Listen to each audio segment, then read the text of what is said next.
अस्सलाम वालेकुम। मैं हूं सैयद ईशान अली और आप देख रहे हैं 12 स्पोर्ट्स।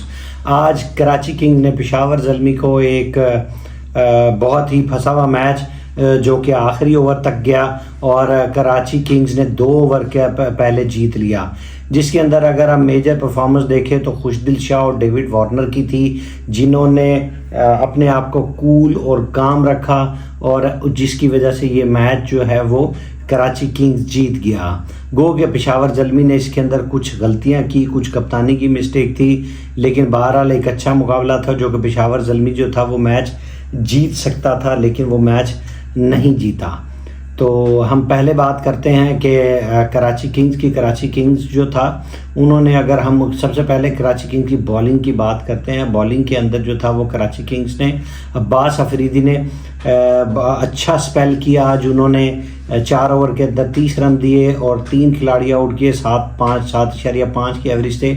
और खुशदिल शाह ने आज, जो कि आज के बॉलर ऑफ द मैच थे, जिन्होंने 3 ओवर के अंदर 20 रन दिए और 3 खिलाड़ी आउट किए और 6.6 की एवरेज से बॉल स्पिन हो रहा था। और यहाँ पर जो था वो कराची किंग्स ने एक गलती की, खुशदिल शाह से चौथा ओवर जो था वो नहीं कराया।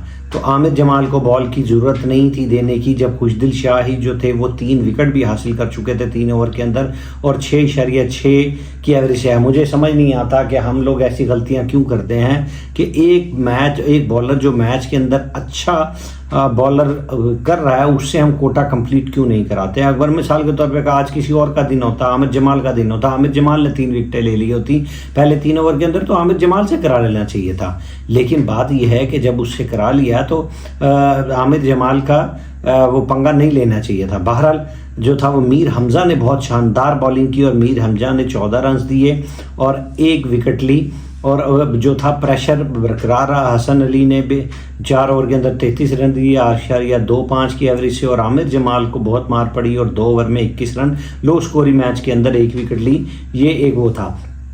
हम बात करें अगर पेशावर ज़ल्मी की, पेशावर ज़ल्मी जो कि बाबर आजम जिसके कप्तान हैं, उन्होंने 46 बॉल्स के ऊपर 41 स्कोर किए, 7 चौके लगाए, 112 का स्ट्राइक रेट था, स्लो स्ट्राइक रेट था, मुश्किल विकेट थी। लेकिन प्रॉब्लम हमें तो खैर बाबर आजम में ही नज़र आएगी, क्योंकि हम जो है वो सिर्फ बाबर आजम को ही देखते हैं। आप देखें कि बाबर आजम ने फिर 112 के स्ट्राइक रेट से खेला, 112 का स्ट्राइक रेट मुश्किल विच के ऊपर वो खेला।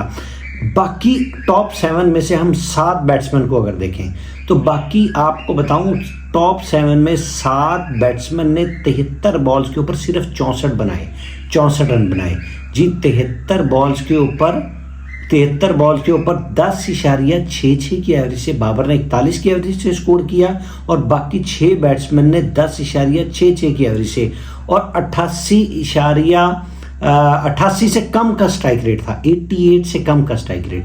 यही स्ट्राइक रेट कुछ ना होता, सिर्फ 6 बैट्समैन का एवरेज 10 इतनी होती, सिर्फ बाबर आजम के मुताबिक जो था वो स्ट्राइक रेट होता, तो कराची जो था ये मैच, वो पेशावर ज़ल्मी ये मैच जीत गया था। यानी 73 बॉल्स के ऊपर ये कोई 84 स्कोर होता और 20 स्कोर तकरीबन ज़्यादा हो जाता। तो 20 स्कोर ज़्यादा होता तो ये इस विकेट के ऊपर जो था वो 168 स्कोर बहुत था और 20 स्कोर यानी सिर्फ 112, 6 बैट्समैन 10 की एवरेज से खेलते, बाबर आजम के मुताबिक बराबर एवरेज भी ना करते। यही हाल पाकिस्तान की टीम का है कि बाकी को हम नहीं देखते कि बाकी की क्या प्रॉब्लम है। बाकी 6 बैट्समैन की 10 की एवरेज है और 88 से कम का स्ट्राइक रेट है। बॉल टू बॉल भी नहीं खेले T20 के अंदर, गो के मुश्किल विकेट थी।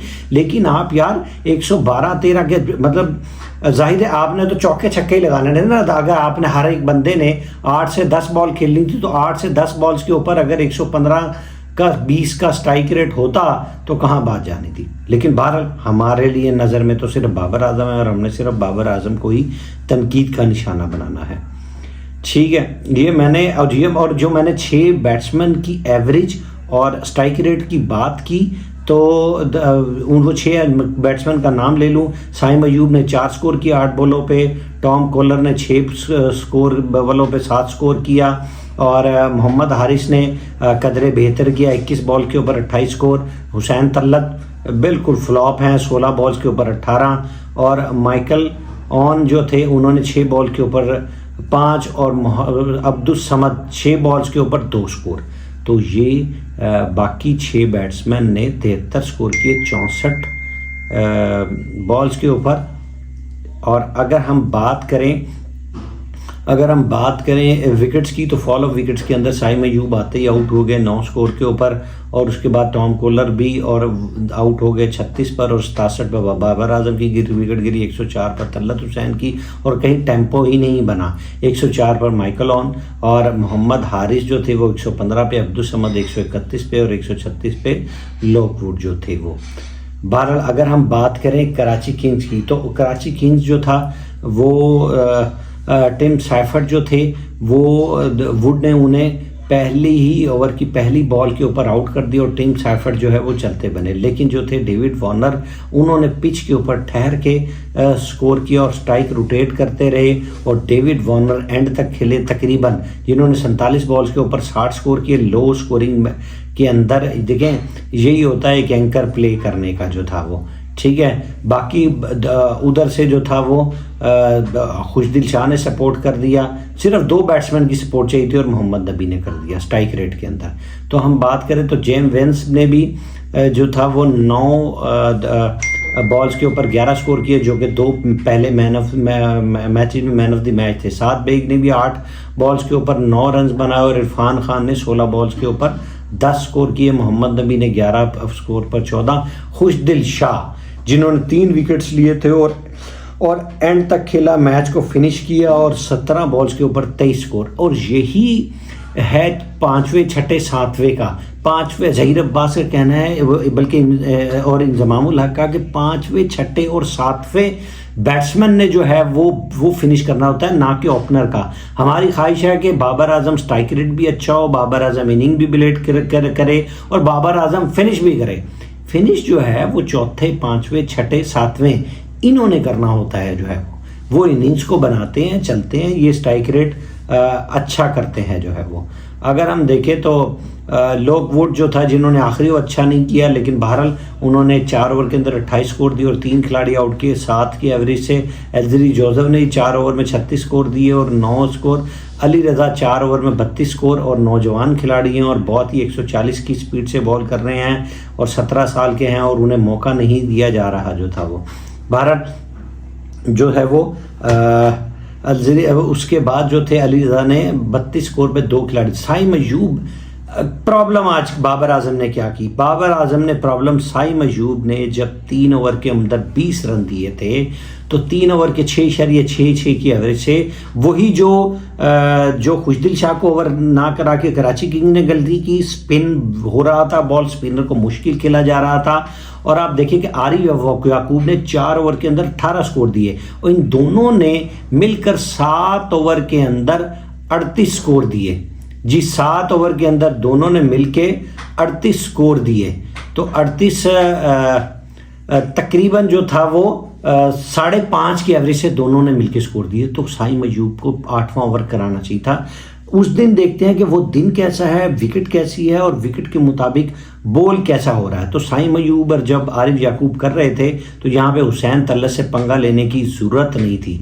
साइम अयूब को आप 1 ओवर पहले ही बीच में करवा लेते, जहाँ पर साइम अयूब जो थे 3 ओवर किए, वहीं पे 4था ओवर कर रहे थे। हुसैन और तल्लत से पंगा लेके और 18 की एवरेज से उन्होंने आखिरी 3 बॉल्स के ऊपर जो वो 9 स्कोर खा लिए, जहाँ पे इतना मुश्किल हो रहा था। इससे बेहतर था कि चांद साहब जो जब आपने हुसैन तल्लत से, बाबर आजम ने बड़ी मिस्टेक की कि हुसैन तल्लत से जब आपने ओवर ही नहीं कराया, तो आपको आखिरी ओवर उससे कराने की ज़रूरत नहीं थी। इससे बेहतर था कि रिस्क साइम अयूब पे ले लेते, और उससे भी बेहतर था कि साइम अयूब का पहले ओवर करा के और वो ख़त्म करा लेते। तो जो था वो आखिरी ओवर जो थे वो अली रज़ा का और या अजरी लॉकवुड में से किसी का रखना चाहिए था। बहरहाल मिसफील्डिंग की लॉकवुड ने पहली बॉल्स के ऊपर, आखिरी बॉल्स जो कि बड़ा एक सनसनीखेज ओवर होना चाहिए था, पहली बॉल के ऊपर जो थी मिसफील्ड की, और उनके नीचे से तकरीबन बॉल निकली, उन्होंने डाइव मारी, हालांकि उनके डाइव पे बिल्कुल पहुंच गए थे, आराम से वो बहुत बॉल पकड़ सकते थे, और वो उनके नीचे से बॉल निकल गई और वो चौका हो गया।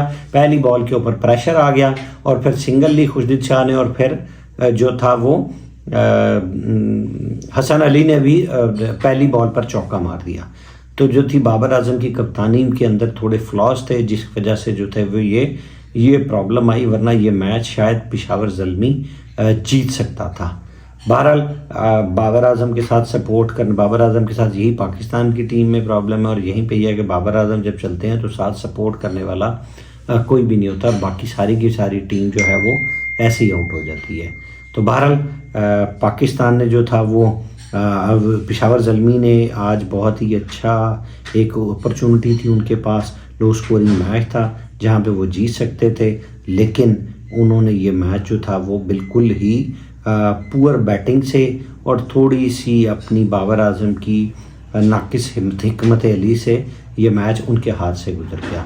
लेकिन कराची किंग्स की तरफ से देखें तो डेविड वार्नर और खुशदिल शाह ने बहुत समझदार इनिंग खेली और तकरीबन मैच को फिनिश की तरफ ले गए। इजाज़त दीजिए, अल्लाह हाफ़िज़।